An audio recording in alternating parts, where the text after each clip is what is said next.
Okay, இப்போ நம்ம பார்க்க போகிறது 12th ஸ்டாண்டர்டுக்கு. 12th ஸ்டாண்டர்டில் 8th சாப்டர்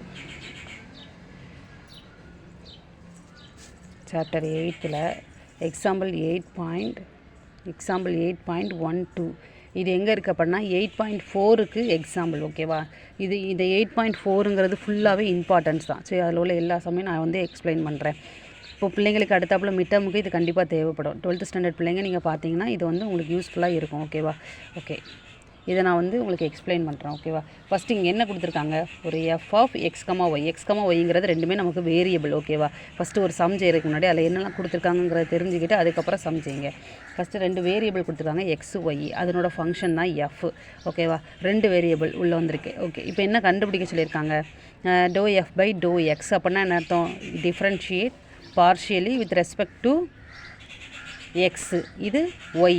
எக்ஸை பொறுத்து டிஃப்ரென்ஷியேட் பண்ணுறோம், இது ஒய்யை பொறுத்து டிஃப்ரென்ஷியேட் பண்ணிவிட்டு அதனோட வேல்யூ வரும்ல, அதில் இந்த பாயிண்ட்டை சப்ஸ்டியூட் பண்ணுறோம். அவ்வளோதான், அதில் வர வேல்யூ என்னவோ அதான் போட போகிறோம். சரியா, இப்போ நம்ம என்ன கண்டுபிடிப்போம், to F by doe x அப்படின்னா இங்கே பார்த்துக்கோங்க, இந்த இருக்குல்ல, இதில் எக்ஸு தான் நமக்கு வேரியபிள், ஒய் அப்போ என்னவாக இருக்கும், இதில் கான்ஸ்டண்ட்டாக இருக்கும். அப்போ ஒய்யை மட்டும் அப்படியே வச்சுக்கோங்க, வச்சுட்டு எக்ஸை டிஃப்ரென்ஷியேட் பண்ணுங்கள். அப்போ என்ன வரும், 3x² ப்ளஸ் இங்கே அதே மாதிரி ஒய் ஸ்கொயர் வச்சிட்டோம்னா எக்ஸை மட்டும் டிஃப்ரென்ஷியேட் பண்ணால் என்ன அர்த்தம், 1. சரியா, இது கான்ஸ்டன்ட், அதனால் அதனோட வேல்யூ என்ன ஆகும், 0 ஆயிரும். அப்படின்னா இங்கே மீதி என்ன இருக்கும், இப்போ 3x² ஒய் ப்ளஸ் ஒய்².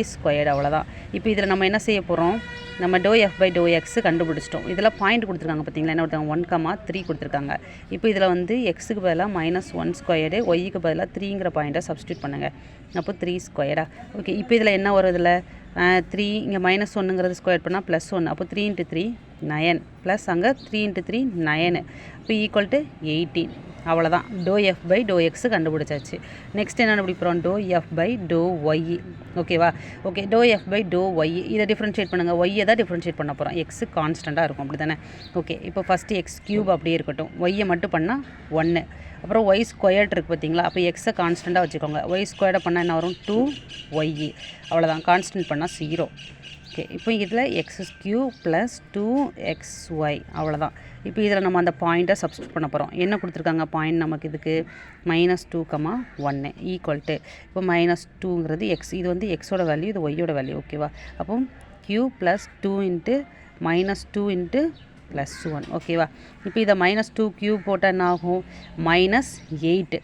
இங்கே -2 × 2 -4 ஈக்குவல் டு -12.